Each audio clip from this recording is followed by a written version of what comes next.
Hello, Namaste, and welcome to the preview of the Great Indian Yoga Masters. This book is an attempt to trace yoga via 9 masters of Indian origin, from its inception 2,500 years ago to how the world sees it and practices it today. The masters covered in this book were identified for their ability to adapt yoga to different parts of the world.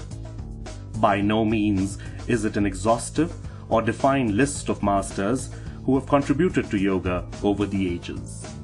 There is no better way to describe a yoga master than through the words of wisdom from ancient scriptures, which state that yoga is an experience of life and every practitioner is a true master in his own being.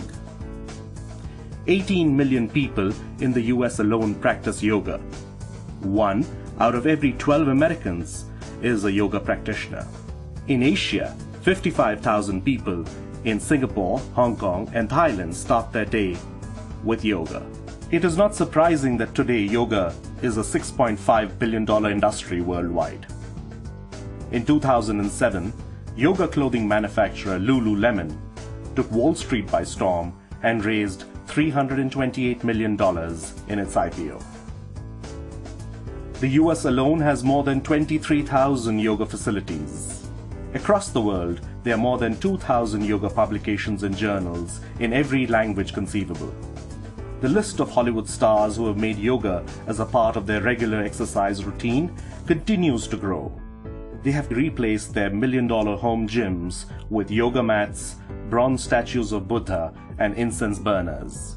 Pop icon, singer, and actress Madonna put yoga back on the topic list for every woman's magazine and TV show, testifying the benefits of yoga with the body of a 20-year-old and promoting a healthy lifestyle. Madonna is now the new pop guru of yoga.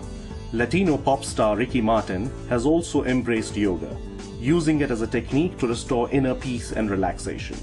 Trish Stratus, the WWF diva, attributes her healing from the high-impact sport to yoga. She recently opened Canada's largest yoga studio in Toronto. Today, yoga has penetrated the world. Europe, Asia, Latin America, every region of the world today practices and derives benefit from this ancient art form. It has truly become a worldwide phenomenon. Originating in India 2,500 years ago as a guide to healthy and spiritual living, yoga has its roots deep in Hindu mythology and religion. The beauty of this art form is that nowhere does it propagate the Hindu religion. It's a standard operating procedure for life. The journey of yoga from its inception to today being adopted as a world art form lies in its affinity to change and its ability to adapt to different regions and times. The Dharma Chakra Mudra is the best representation of this quality as it symbolizes the turning wheel, which illustrates yoga's affinity to change. It also defines the role of a teacher. A teacher imparts knowledge in stages, and the stream of knowledge keeps flowing from the guru to the sishya. Hence, it's a continuous process. The 9 masters covered have successfully leveraged this quality of yoga to adapt the message of yoga and spread it to every corner of the world.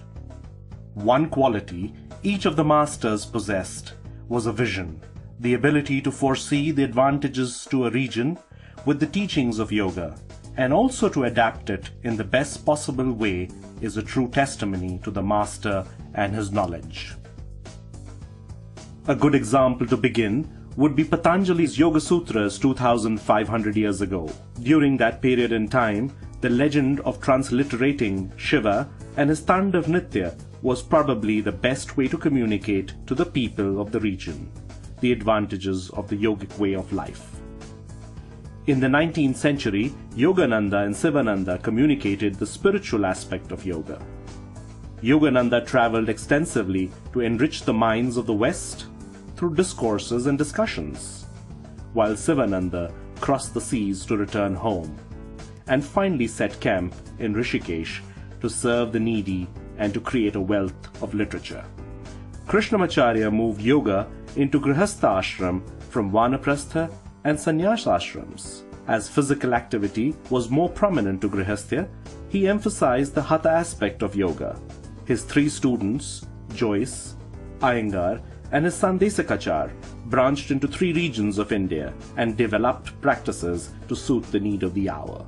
Full credit should go to these 3 master students. Their teachings and styles reached the shores of other countries without them having to leave the shores of India. While today they travel extensively for their thousands of followers across the world, they continue to have their bases in India. Bikram Ghosh, a young man from Calcutta, changed the way yoga was taught and practiced in the West. He is the true master of modern yoga, who simplified it to 26 asanas in a controlled environment and franchised this ancient art form to the world. He is a true master who saw the need and created a simple, effective solution that was acceptable to the Western world. In more recent times, we cannot think of a better example of yoga's ability to adapt to change when we came across Master Kamal, a fitness yoga sensation in Southeast Asia. Master Kamal has adopted changes in the medium of communication through TV shows, podcasts, YouTube videos, web, and the mobile phone. The book attempts to display how each of these masters lived his early days, evolved his knowledge of yoga, and spread his practice around the world. We hope you enjoy the book.